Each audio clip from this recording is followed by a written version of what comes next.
Yes, students, as this will be our last period before vacations, I want to tell you something about holidays homework.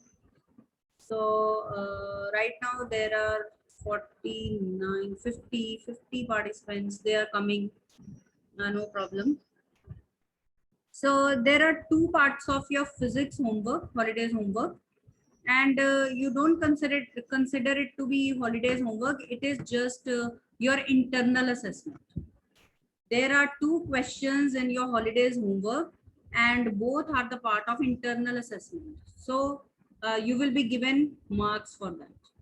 Your 10 marks assessment will be covered here. All right, students, your 10 marks of assessment will be covered in your holidays homework. Okay, so please do it very seriously because this is a part of your internal assessment. All right. So I explain you. First is your subject enrichment activity, and it will be mentioned there that it is of 5 marks.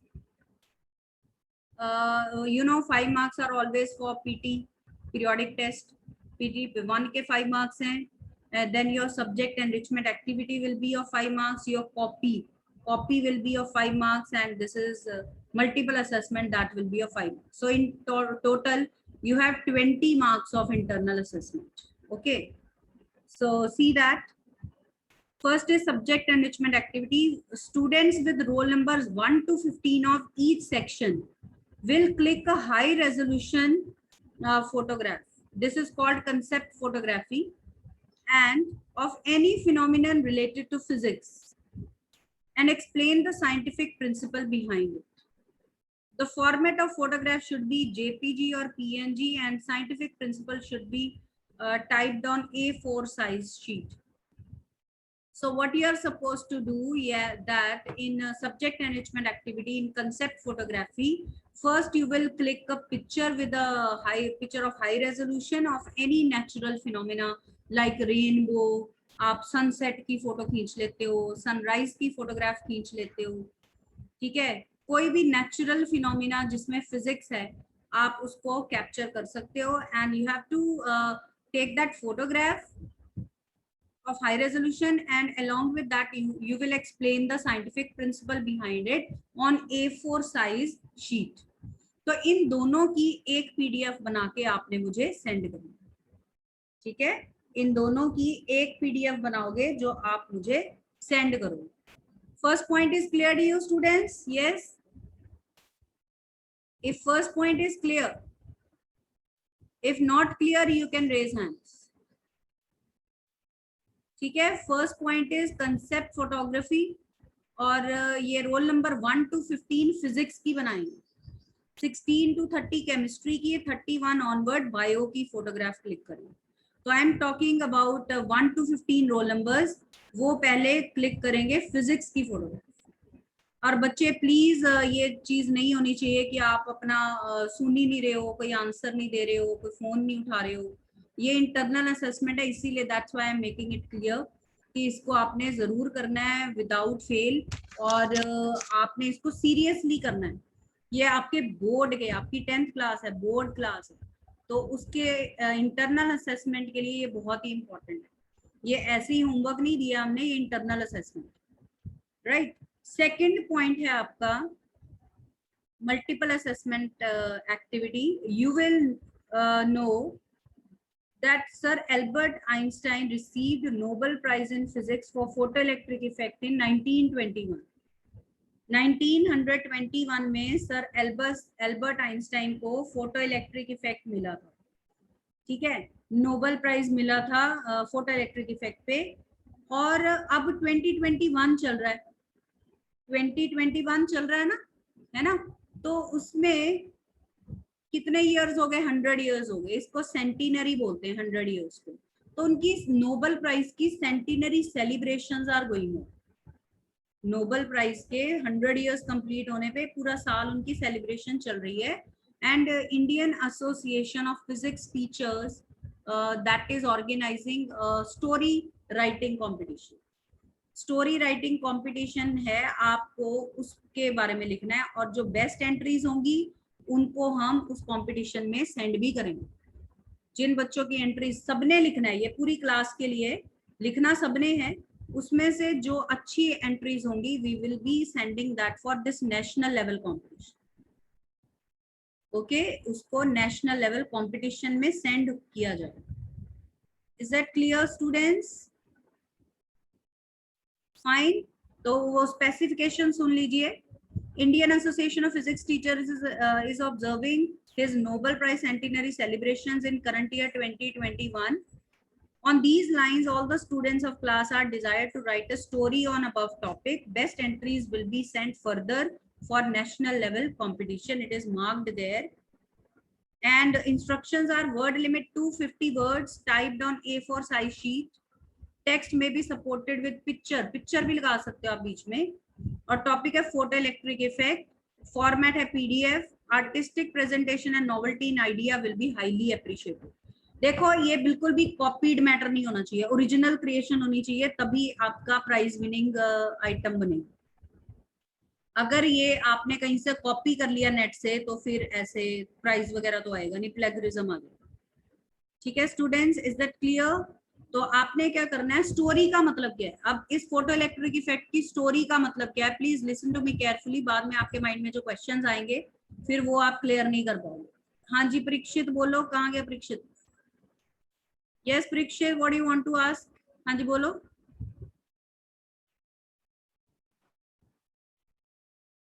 Yes हाँ परीक्षित बोलो। Good morning ma'am. Good morning. ये सभी के लिए compulsory है? बच्चे internal assessment है ना।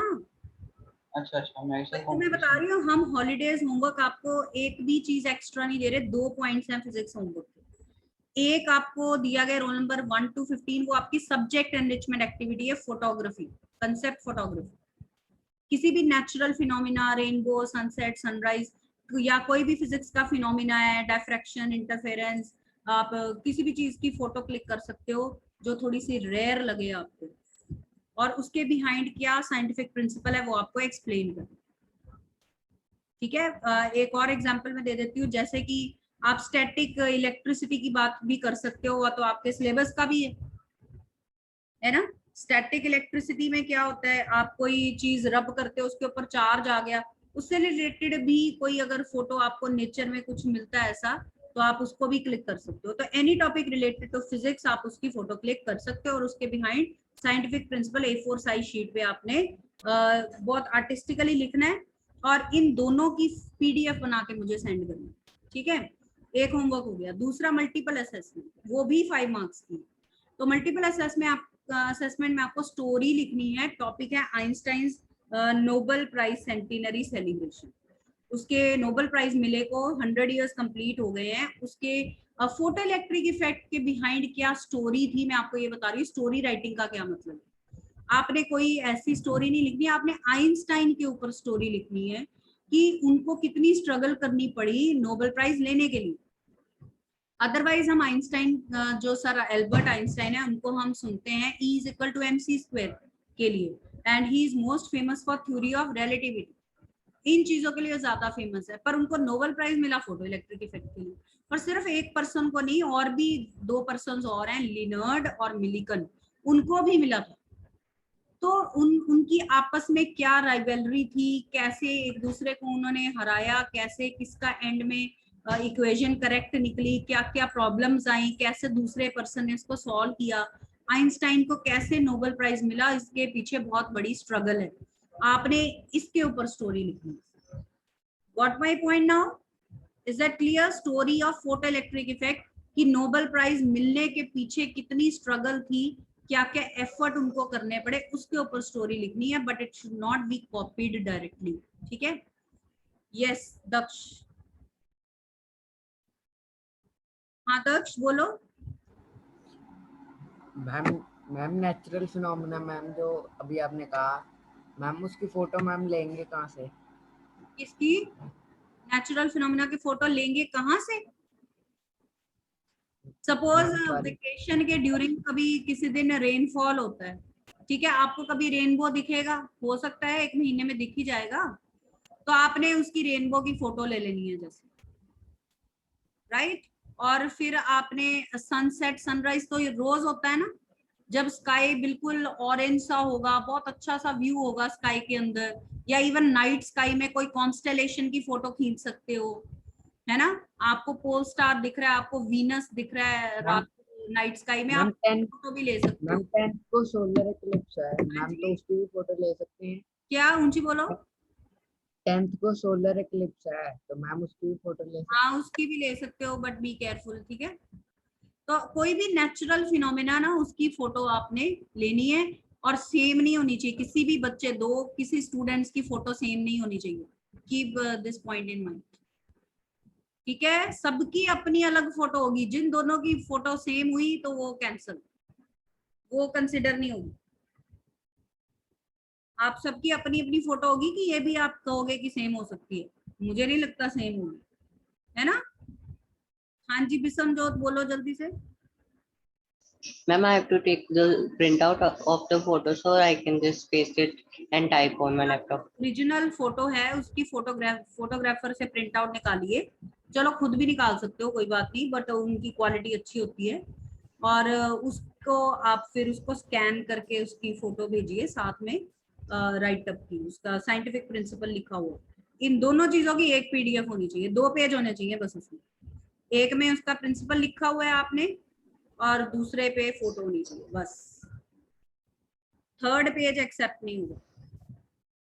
And ma'am, I have to just paste it on the copy or a file or chart मैंने or a बच्चे sheet. बोला तो है A4 साइज शीट, एक पेपर लेना है, A4 साइज पेपर पे आपने राइट अप लिखना है, साइंटिफिक प्रिंसिपल लिखना है, ठीक है। और एक आपकी फोटो होगी, इन दोनों की एक पीडीएफ बना लो। हाँ जी दक्ष क्या कर रहे हो अब, हैंड रेज क्यों किया हुआ है। Daksh lower your hand if you don't have to ask anything. Okay चलिए हो गया, अब स्टार्ट करें फिर। हॉलीडेज होमवर्क क्लियर है, बस 2 ही होमवर्क है, और वो भी आपके 10 मार्क्स का होमवर्क है। so do it very sincerely, all right students, तो उसको सिंसियरली करिए, तो तभी आपके 10 मार्क्स तो इंश्योर हो जाएंगे। चलिए so we were doing Oersted experiment. कौन बताएगा मुझे Oersted experiment, what was it about. Yes who will tell me, Oersted experiment क्या था, कौन बताएगा। Yes raise hand, what was Oersted experiment. Yes Jasleen.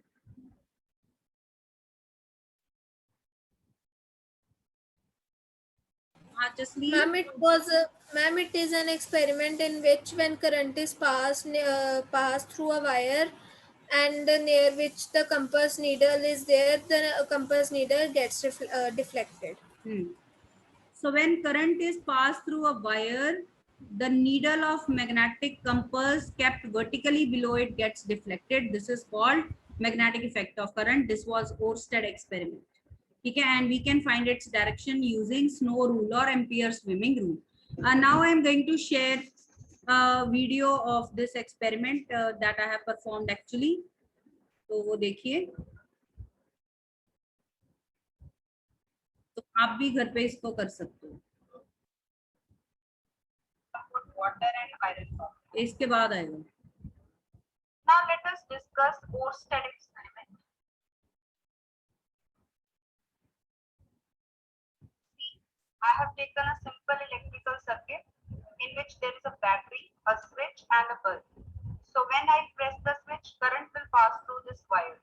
And now I have kept the magnetic compass needle here so that I can check the magnetic effect of current around this wire. Hans Christian Oersted, he was the first one to give this magnetic effect of current. So see, right now the needle is vertical. Now I am going to press the switch. When the current will pass through the wire, it will have some magnetic field generated around it, due to which magnetic compass needle will get deflected. You can see the deflection. It was vertical.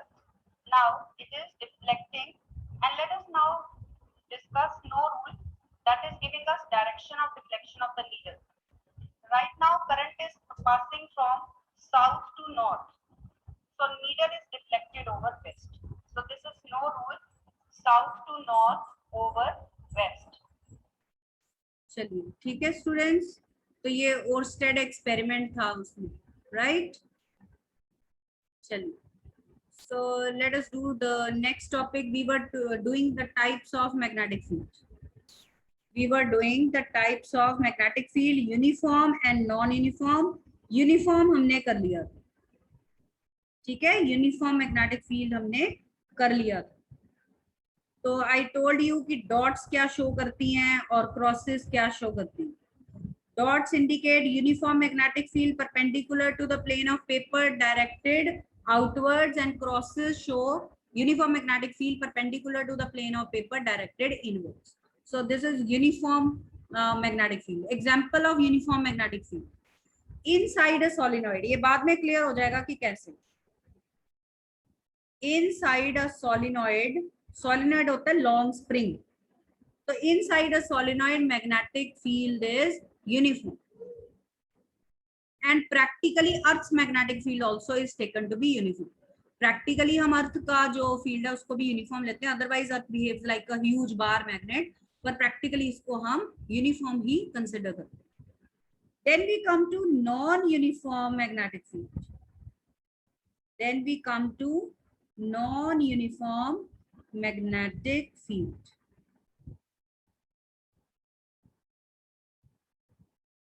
Okay, non-uniform magnetic field क्या है? By name it is clear. When the strength of magnetic field is different at different points in a region of space. अलग अलग points पे अगर magnetic field की strength different है तो हम उसको नॉन यूनिफॉर्म मैग्नेटिक फील्ड बोलेंगे. तो लिख लीजिए, non uniform magnetic field is the magnetic field whose strength is different. It is magnetic field whose strength is different at different points in a region of space. It's a magnetic field whose strength is different at different points in a region of space. Whose strength is different at different points in a region of space. Example लिख लीजिए, magnetic field due to bar magnet. Magnetic field due to a bar magnet. Magnetic field outside a bar magnet, to be more specific. And magnetic field outside a solenoid. Magnetic field outside a solenoid is also non-uniform. तो ये example आप लिख सकते हैं. Magnetic field outside a bar magnet, magnetic field outside a solenoid. These are examples of non-uniform magnetic field. ठीक है, ये हो गए types of magnetic field and magnetic field intensity. B भी हमने डिफाइन किया था. बी क्या होता है? It's a physical quantity that indicates the strength of magnetic field intensity at a point we denoted by B. ये आपको बताया था, इसका यूनिट नोट कर लीजिए. Unit of magnetic field intensity is tesla. Unit of magnetic field intensity is Tesla, denoted by symbol capital T. And its CGS unit, तो numericals में हम Tesla यूज करेंगे. Its CGS unit is Gauss, denoted by capital G. Gauss is the CGS unit. Relation between them is 1 Tesla is 10 raised to power 4 Gauss. 1 Tesla is 10 raised to power 4 Gauss. अर्थ का magnetic field बहुत ही week है. Magnetic field of earth की value है 0.35 Gauss, सिर्फ इतनी. अर्थ का magnetic field काफी week है और इसकी वैल्यू है टेस्ला में कितनी हुई? 0.35 into 10 raised to power -4 Tesla हो गई. ठीक है. हाँ जी दक्ष, क्या बात है? मैम जो Yes. आज मैम जो आप आज तक करवा लोगे मैम वो भी आई टेस्ट में आएगा फिर? वो कल के टेस्ट में आएगा. हाँ. मैम आएगा? आपने हाँ जी बोलो जसलीन. मैम आपने CGS यूनिट क्या लिखा है? Gauss, GAUSS, Gauss. पढ़ा नहीं जा रहा? मैम वो ई लग रहा था शायद, मैं क्या ई. ठीक है, GAUSS. Yes Divyansh. Ma'am B का मतलब क्या होता है? बी कल बताया नहीं था, magnetic field intensity. Yes, who will define? Yes बेटा, what is magnetic field intensity? कल डेफिनेशन की थी हमने, Tanya. That indicates the strength of the magnetic हाँ, तो field. फिर आप ही खुद ही बता रहे हो, खुद ही पूछ रहे हो। हाँ मैम वो कंफ्यूजन थी, गॉस ऐसा यूनिट्स बच्चे, और ये कल हमने कर ली थी ना, उसी का यूनिट कराया मैंने आज। हाँ तान्या क्या कह रही है? Tanya, you wanted to ask or you wanted to tell the answer? Daksh, lower your hand now. Divyansh, lower your hand. चलिए, मैग्नेटिक फील्ड इंटेंसिटी बी क्या होती है? It is a physical quantity, मैंने आज भी बताया, it is a physical quantity that indicates the strength of magnetic field at a point. I told you magnetic field तो space है, जो क्वांटिटी हम यूज करेंगे अपने फॉर्मूला में, अपनी जो भी प्रेजेंटेशन है वो है मैग्नेटिक फील्ड इंटेंसिटी बी। अब स्पेस को तो हम लिख नहीं ना सकते बीच में, उसके रिलेटेड फिजिकल क्वांटिटी कौन सी है? वो है मैग्नेटिक फील्ड इंटेंसिटी, जिसको हम यूज कर सकते हैं अपने फॉर्मूला में और इंक्लूड कर सकते हैं अपने न्यूमेरिकल्स में। ठीक है, चलिए, तो ये हो गई magnetic field intensity. After that our next topic is magnetic lines of force.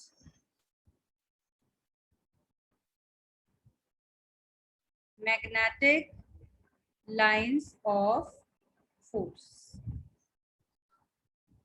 What are magnetic lines of force? Suppose कर लो कि ये एक magnetic line of force है. There is a point P here. If you draw tangent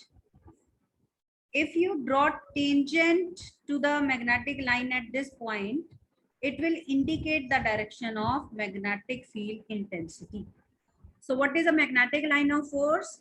ये straight भी हो सकती है, curved भी हो सकती है. Right now I have taken it to be curved. So what is a magnetic line of force? It's a line, it is a path or it's a line straight or curved, the tangent to which at any point gives the direction of magnetic field intensity. अगर हम इसके किसी भी point पे tangent draw कर लेंगे, हमें magnetic field intensity की डायरेक्शन मिल जाएगी। ठीक है, लिखिए definition magnetic line of force की क्या होती है। It is a path, PATH, path.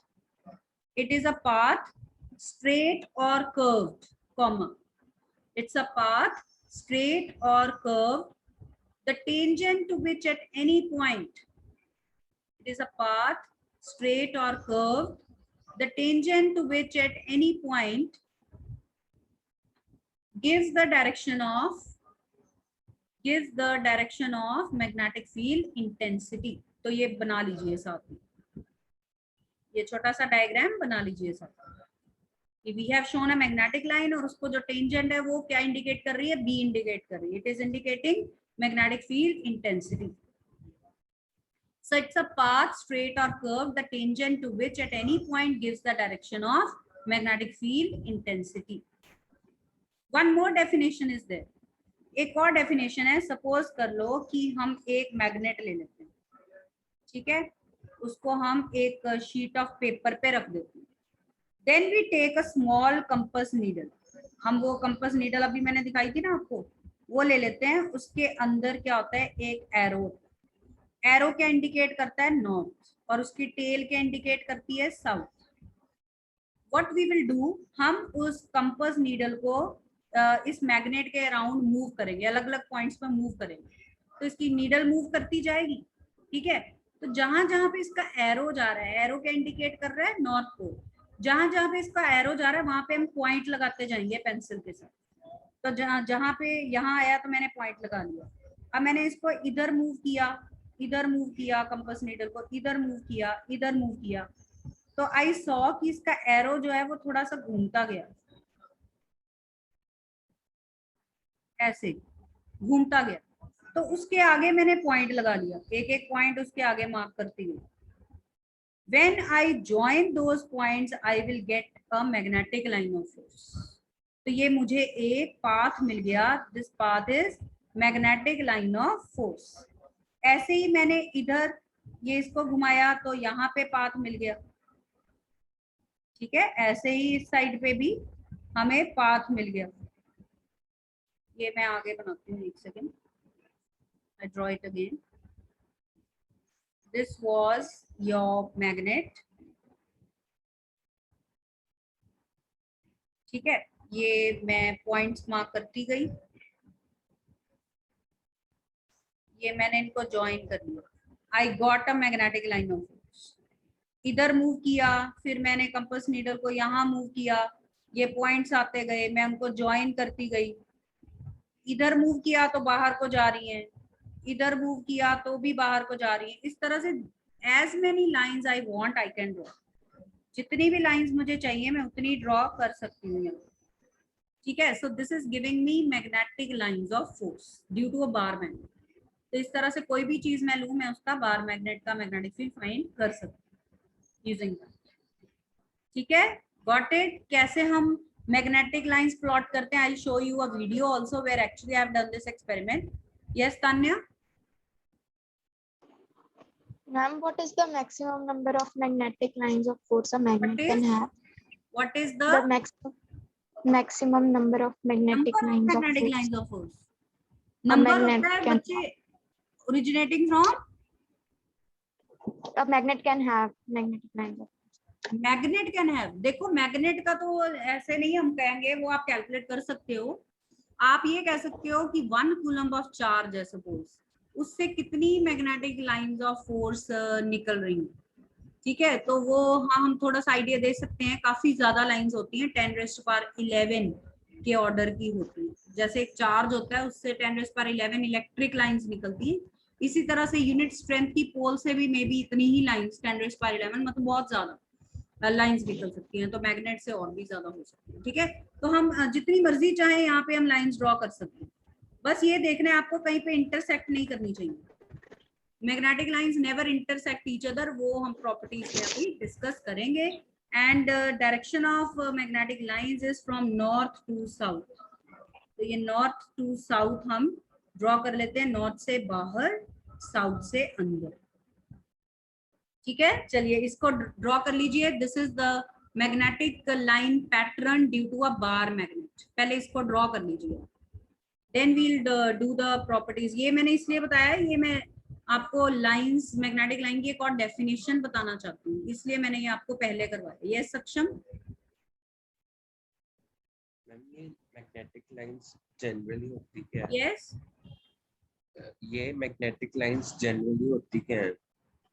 होती क्या है, ये पाथ ही है. देखो हम इसको इमेजिन करते हैं, इमेजिनरी लाइंस जो एक मैग्नेट के अराउंड उसके फील्ड को इंडिकेट करती है. हमने कहा था ना कि इसके अराउंड जो फील्ड एग्जिस्ट करता है, जब भी हमारे पास एक मैग्नेट है या करंट हम वायर में से पास करते हैं तो उसके अराउंड मैग्नेटिक फील्ड जनरेट हो जाता है. तो ये जो लाइंस है ये उस फील्ड को डिपिक्ट कर रही है, ये उसका फील्ड बता रही है, उसकी रेंज बता रही है कहाँ तक. ठीक है, चलिए अब दूसरी डेफिनेशन क्या हुई मैग्नेटिक लाइंस ऑफ फोर्स की, तो ध्यान से सुनिए. इसके according it is a path, PATH path again straight or curved along which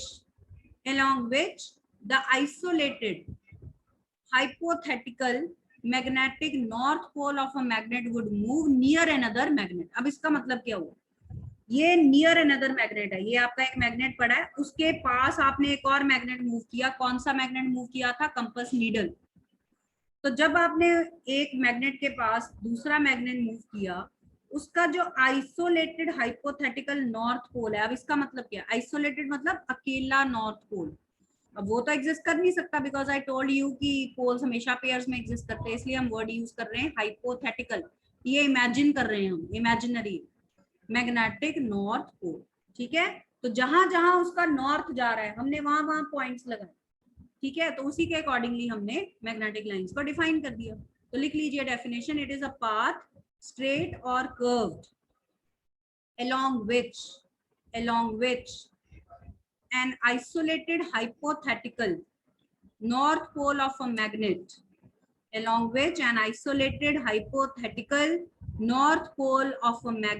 would move. Isolated hypothetical north pole of a magnet would move near another magnet. Would move near another magnet.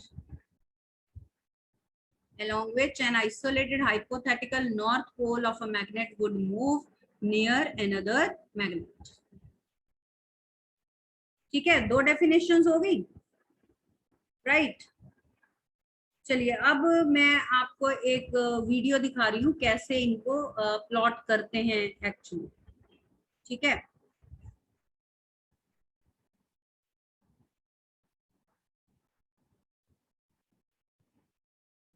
ये compass needle से हम इसको plot करेंगे। ये देखो, जो method अभी मैंने आपको बताया था ना, ये वही है।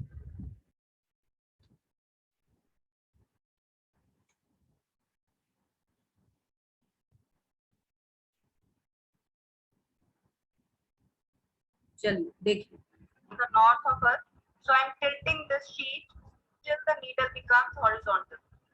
Now I can mark NS line of Earth. This is north and this is south. I'll send you After this plotting video NS also. line, we are not supposed to move the paper from this place. And now we'll keep a bar magnet here. And I draw the outline. In case it is misplaced, I can keep it here again. Now see, according to the definition, magnetic line of force is a path along which isolated magnetic north pole of a magnet would move if it is free to do so in the vicinity of a magnet. So I am going to plot this red pointer with the help of a pencil. I'll go on moving it, and wherever the needle moves, I'll go on marking the points. North pole.